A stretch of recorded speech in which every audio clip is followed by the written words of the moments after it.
This morning, after spending years in a London prison and after really a 14-year legal saga, WikiLeaks founder Julian Assange is set to be a free man. Assange has now struck a plea deal with the U.S. government that will allow him to avoid any possible prison time in the United States.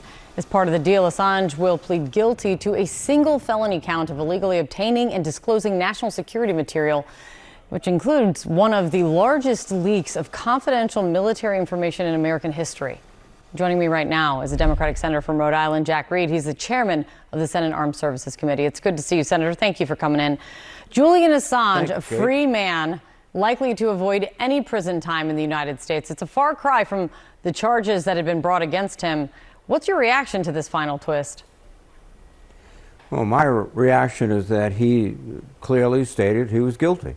That all of the obfuscation, all of the deviation over many, many years and hiding in embassies, that's over. He's come forward and said, yes, I am guilty, I violated the law.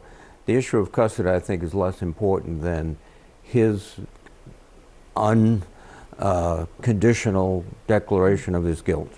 Yeah, because, look, this involved one of the largest leaks of confidential U.S. military information in history. He's celebrated by some for his work, hated by others as endangering Americans and those who worked with Americans in these conflicts. What do you think of the man in his work after all of this? He's defends himself and says he should be afforded First Amendment free speech privileges that other journalists should be afforded. Others say he's gone way too far and done too much damage. What do you think? He violated the laws of the United States. Again, I think his unqualified plea of guilty should settle this matter. When he faced real trial, there were no adequate defenses that he could find, and he simply admitted, yes, I'm guilty. He undermined the security of the United States. He did it systematically. He did it for his own gratification, self-promotion, etc. And that guilty plea speaks volumes. The Israeli defense minister is in Washington right now and throughout the week, meeting with the defense secretary Lloyd Austin today. And this comes as Benjamin Netanyahu still seems to be trying right now to contain the fallout from his comments this weekend, where it appeared that he was walking back his support for the ceasefire deal that's backed by the United States. What are you hearing about this in this moment? It seems to be unclear where the ceasefire negotiations are or can be, given this ambiguity in what Netanyahu has been saying in the last 2 days. Do you trust his commitment to the hostage and ceasefire proposal that that President Biden put out there?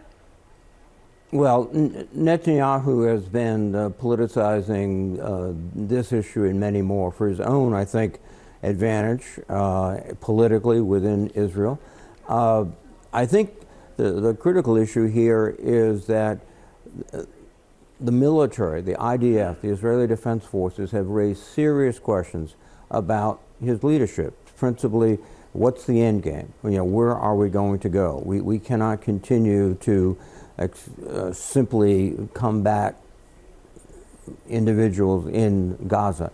And I think he's failed to deliver that. And I think the military is being more and more insistent that they have an end state, that there's some authority there other than Hamas to govern the area, and that they can get on with further protection of the state of Israel. So I think if you talk to the real soldiers, they would say they would chart a much different course, and I think they'd be more sympathetic to a ceasefire without giving up their ultimate goal of deterring and degrading immensely Hamas, so it could never be a threat again to Israel.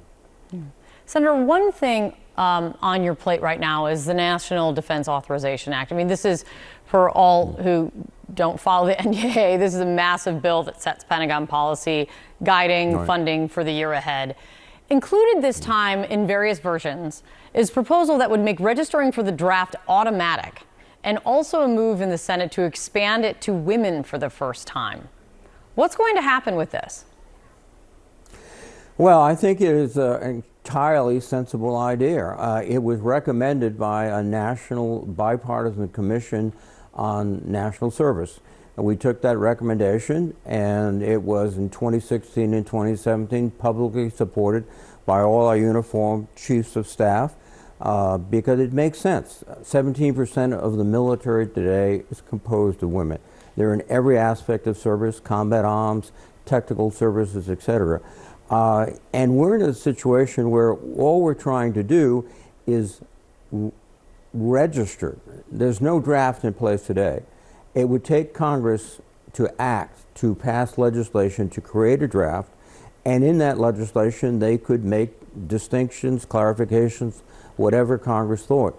But without this registration requirement, we are missing on a vast pool of talent.